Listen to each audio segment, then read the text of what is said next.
अस्सलाम वालेकुम। Secondary physics chapter number 12 10 years के न्यू टॉपिक्स डिस्कस कर रहे हैं आज।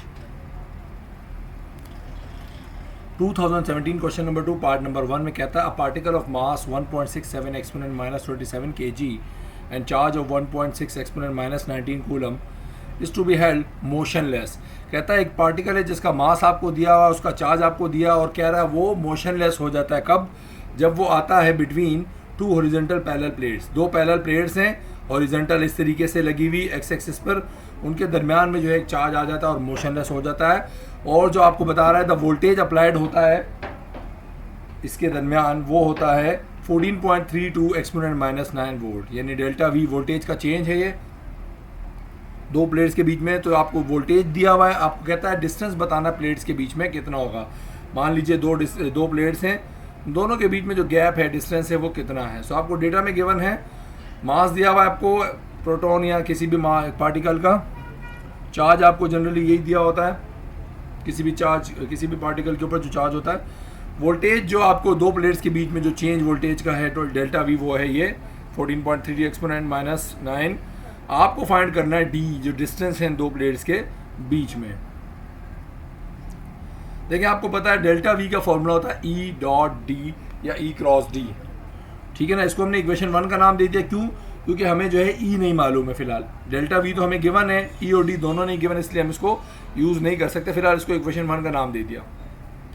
अब हम बात करते हैं ई का फॉर्मूला होता है एफ ओवर क्यू, इंटेंसिटी होती है फोर्स ओवर चार्ज। सो हम क्या करेंगे यहाँ पर वैल्यूज पुट करने के लिए सबसे पहले आप ये समझ लीजिए कि जब किसी पार्टिकल को हॉरिजॉन्टल प्लेट्स के बीच में आ जाता है तो वो मोशनलेस हो जाता है, और इसकी वजह से जो एफ होता है एफ इक्वल एम ए होता है, तो यहाँ पर जो एफ होता है वो क्या बन जाता है एम जी बन जाता है।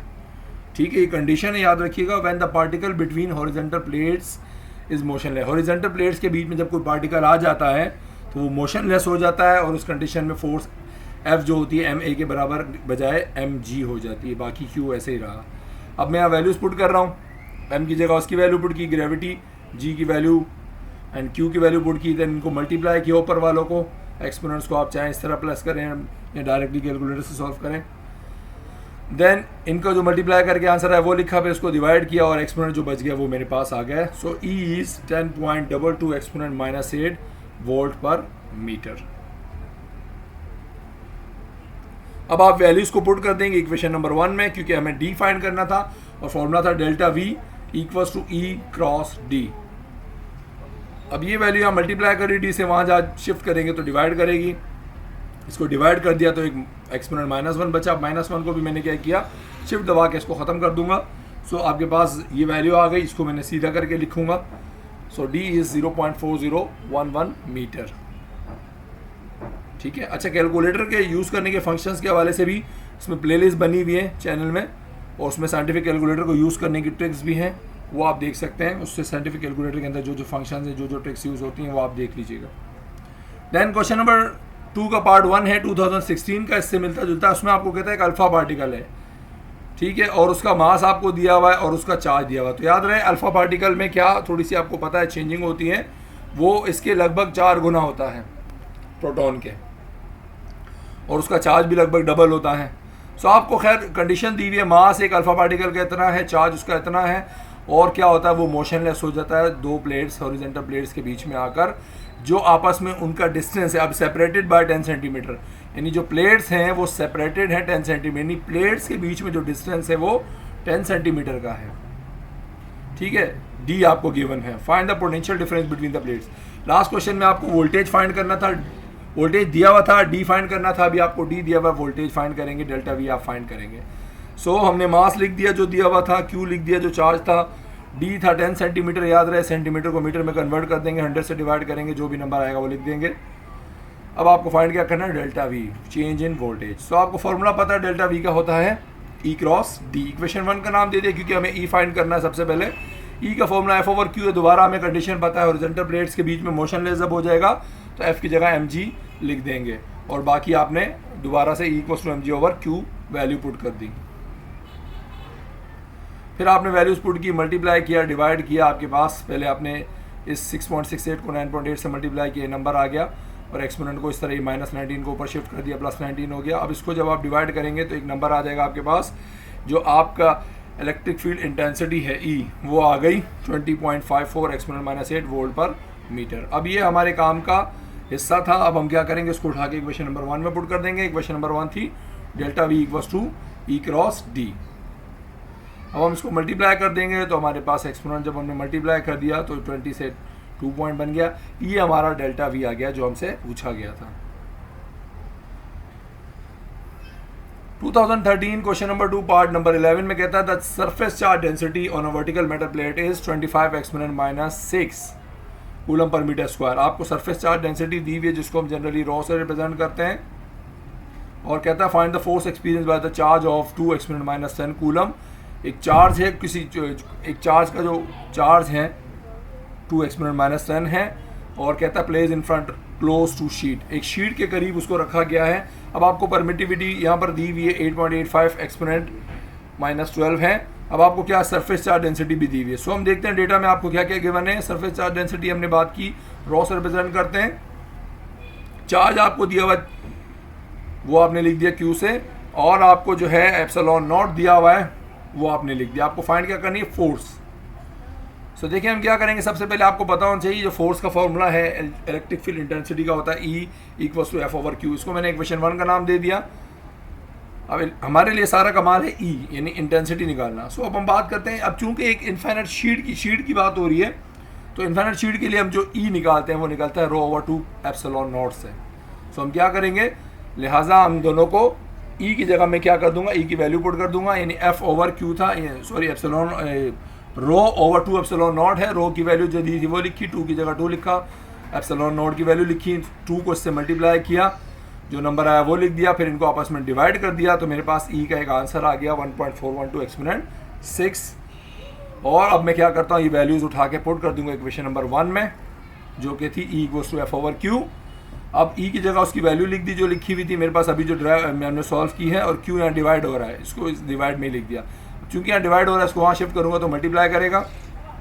इनको आपने मल्टीप्लाई किया तो एक नंबर आ गया, और उसको आपने इसको सीधा करके लिख दिया, तो आपके पास फोर्स जो है वो 2.82 एक्सपोनेंट -4 न्यूटन की होगी। 2015 क्वेश्चन नंबर 2 का पार्ट 10 है। उसमें आपको दोबारा इनफाइनाइट शीट की बात कर रहा है, और कहता है उसमें जो चार्ज हैं वो ट्रैक करते हैं, और आपको कहता है जो चार्ज गिवन है वो -5 एक्सपोनेंट -6 कूलम का है, और फोर्स जो है 1.695 न्यूटन की है। आपको अब surface charge density of sheet बतानी है। पहले आपको सरफेस चार्ज डेंसिटी देकर फोर्स पूछी थी, ये उसका रिवर्स है, फोर्स देकर आपको सरफेस चार्ज डेंसिटी यानी रो पूछ रहा है। एप्सिलॉन नॉट आपको ज़बानी भी याद होना चाहिए नॉर्मली, बट ना ये क्वेश्चन पेपर में हमेशा लिखे होते हैं कॉन्स्टेंट्स वैल्यू। तो आपने क्या किया, सबसे पहले आपको जो फोर्स गिवन है वो लिख दी, जो चार्ज गिवन था वो लिख दिया। अच्छा याद रखिएगा, न्यूमेरिकल्स में चार्ज अगर पॉजिटिव नेगेटिव होता है उसको जनरली साइंस को नहीं लिखते, उनकी बाकी कैलकुलेशन करते हैं। जिस तरह यहाँ चार्ज आपको नेगेटिव दिया हुआ है बट मैंने पॉजिटिव लिखा है, ठीक है ना, क्योंकि इसको सिर्फ ये एक्सप्लेन कर रहा होता है कि चार्ज पॉजिटिव नेगेटिव सिर्फ आपको शो कर रहा होता है, ठीक है। इसको हम न्यूमेरिकल यानी कैलकुलेशन में यूज़ नहीं करेंगे साइन को, नेगेटिव साइन को। देन आपने एप्सिलॉन नॉट की वैल्यू लिख दी। अब आपको फाइंड क्या करना है, रो फाइंड करना है। दोबारा से हम फॉर्मूला लिखेंगे, E का फॉर्मूला होता है F/Q, इक्वेशन 1 का नाम दे दिया। तो दूसरा आपको E का फॉर्मूला पता है, याद रहे इनफाइनाइट शीट की बात हो रही है।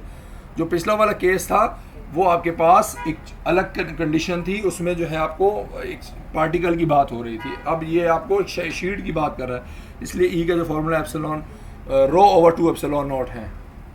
लिहाजा अब ये दोनों एक दूसरे के फॉर्मूले, एक जैसी चीज़ के फॉर्मूले, तो हम क्या करेंगे, इनको आपस में एक दूसरे के इक्वल लिख देते हैं कंपेयर करके।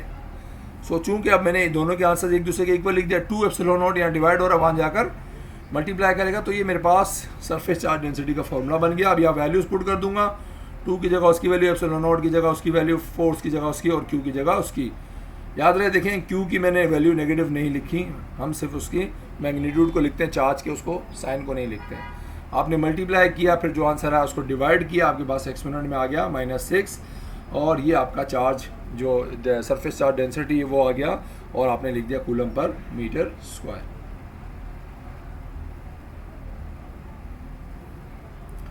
देन 2018 का क्वेश्चन नंबर 2 है, पार्ट नंबर 10 है। आपको कहता है 2 अनइक्वल पॉइंट चार्जेस हैं, रिपेल कर रहे हैं एक दूसरे को 10 न्यूटन की फोर्स से, जब ये एक दूसरे से 10 सेंटीमीटर दूर थे। आपको फोर्स फाइंड करनी है जो ये एक दूसरे पर लगाएंगे। कब?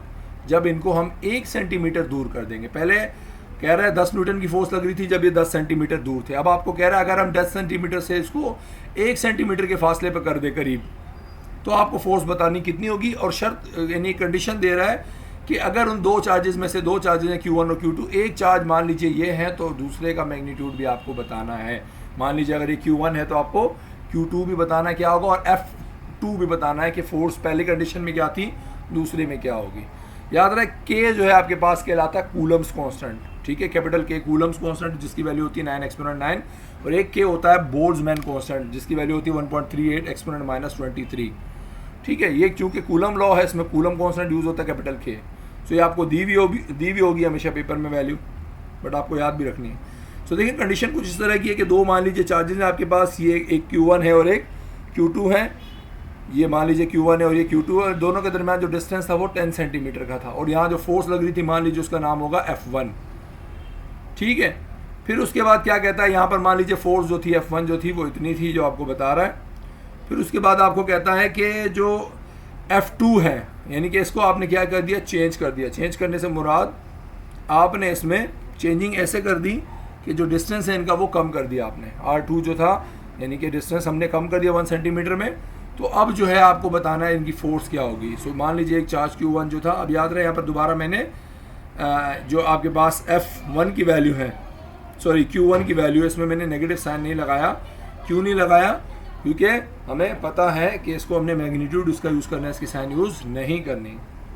तो Q1 लिख दिया। अब आपको कहता है दो चीज़ें हमें फाइंड करनी है। एक हमें अच्छा K भी पता है आपको, एक तो F2 फाइंड करना है, जो फोर्स है वो बतानी है क्या होगी। दूसरे नंबर पे आपको बताना है कि जो चार्ज होगा वो क्या होगा, Q2। अच्छा यहाँ पर ये देख लें फोर्स 10 न्यूटन की है, मैंने इसको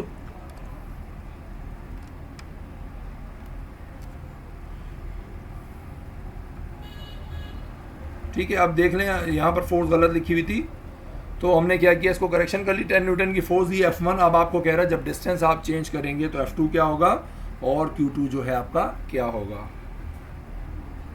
तो देखिए हमें पता है कूलम्स लॉ की मदद से F1 का फॉर्मूला होता है कि Q1 Q2 ओवर R1 का स्क्वायर। 1 का स्क्वायर का मतलब पहले डिस्टेंस का स्क्वायर, मतलब पहली जो फोर्स होगी, इसलिए मैंने दोनों के साथ 1 लिख दिया यहाँ पर।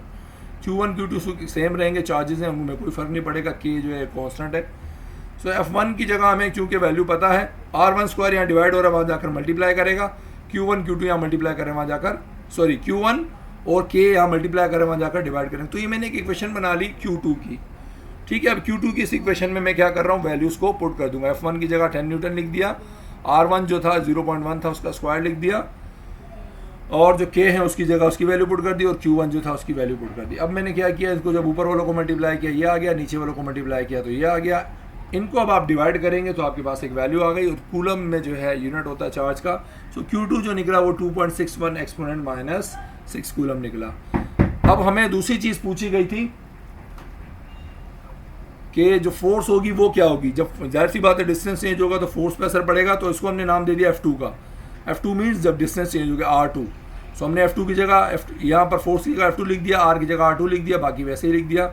अब K आपको गिवन था, Q1 आपको गिवन था, Q2 आपने निकाल लिया, R2 भी आपको गिवन था 0.01, आपने इसका स्क्वायर लगा लिया।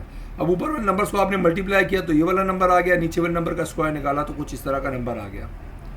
अब आप जब इनको डिवाइड करेंगे तो आपके पास एक नंबर आ गया 999, तकरीबन इसको 1000 न्यूटन आप कह सकते हैं। तो इसलिए देखें यहाँ मैंने अप्रोक्सीमेटली का निशान लगाया, ये इक्वल का निशान नहीं है, अप्रोक्सीमेटली इक्वल का निशान होता है। तो जो फोर्स होगी दूसरी कंडीशन में होगी 1000 न्यूटन की।